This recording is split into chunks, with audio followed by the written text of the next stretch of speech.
Bonjour, Big Boy. Pour l'interview? Oui. On va vous demander de Merci. Je vous écoute, messieurs. Donc voilà, on vous interview pour une vidéo sur le thème du racisme. Ouais. On va vous poser quelques questions. Donc tout d'abord, on va vous demander si vous avez déjà été confronté au racisme. Oui. Oui. Oui, j'ai déjà été confronté au racisme. Un racisme ambiant, dur parfois. Mais comment dire, j'ai toujours su répondre à mes détracteurs. Donc en effet, je pourrais vous raconter plein d'anecdotes. Un exemple, j'étais à Match, je voulais juste m'acheter des Kit Kat. Le gars il m'a suivi pendant 1 heure. Et attention, 1 heure égale vraiment 60 minutes. C'est pas une expression. Donc je marchais, je voyais qu'il me surveillait et tout. Je sors, je paye mon Kit Kat. 4 centimes, c'était en promo.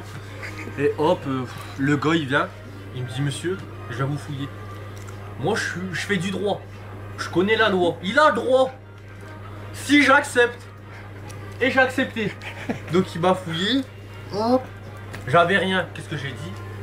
Je dis monsieur, vous êtes vous-même un arabe. Et vous, qui êtes un arabe, vous m'avez fouillé. Vous avez eu une présomption comme quoi j'ai volé. Si même vous les arabes, vous fouillez les arabes, alors qu'est-ce qu'ils vont penser les Français? Donc en effet, il y a du racisme en France. Les arabes ne sont pas des voleurs, des violeurs, ni des brûleurs. Ce qui brûle au maximum, c'est des crèmes brûlées. Si les gens dans les banlieues brûlent des voitures, certes, il y a des cas isolés où les gens veulent vraiment brûler des voitures, mais il y a surtout des cas où les gens crient un SOS, ils veulent du boulot. Et Eric Woerth, qu'est-ce qu'il a fait? À part pris l'argent de Bettencourt. Non, posez notre question, monsieur, parce que là, ça commence vraiment à m'énerver. Oui, c'était une très bonne anecdote. Vous en auriez une autre? Ce coca, par exemple. Quand je regarde ce coca, tout fracassé. Pourtant, je vais payer autant qu'un Français. Si je compare la bouteille que vous avez eue, par exemple, monsieur, même prix, aucun impact, très beau. Suivant. Et donc, c'est quoi la différence entre vous? C'est-à-dire, monsieur, subjectivement. Vous insinuez que c'est parce qu'il est blanc qu'il a une bouteille propre? En effet, je vais en venir à quelque chose qui va peut-être vous heurter, monsieur. C'est que les Français. Attention, je ne suis pas raciste, hein. Que l'on soit bien clair, hein. Je ne suis pas raciste du tout. J'adore la France, vive la France. Je porte du bleu. Je porte un peu de blanc pour les daltoniens, même si c'est un peu du bleu clair. Et du rouge, on va pas aller dans mon caleçon, quoi. Faut bien, mais voilà, les couleurs. Donc en effet, moi j'adore l'histoire. Et j'ai appris récemment qu'il n'y a plus de Gaulois. Or, les Français, ce sont des purs Gaulois. Et actuellement, comme il n'y a plus de purs Gaulois, y a-t-il encore des Français? Bah non. Tout le monde est issu d'un peuple d'immigration. Tout le monde. Quel est votre nom, monsieur? Malitovski. Malitovski. Si on décompose ce nom, Malitov-ski. Polonais. Enchaînons. Je suis vénère. Je suis vraiment vénère, monsieur.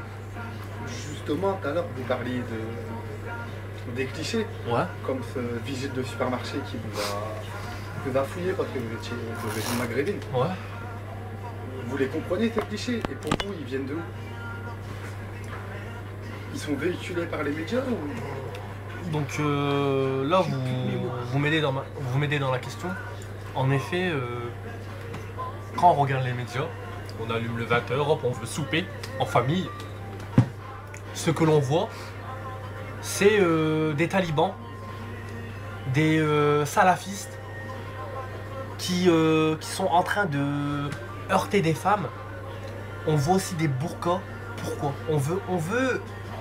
On veut montrer que les musulmans, par exemple, veulent donner une mauvaise image de la femme.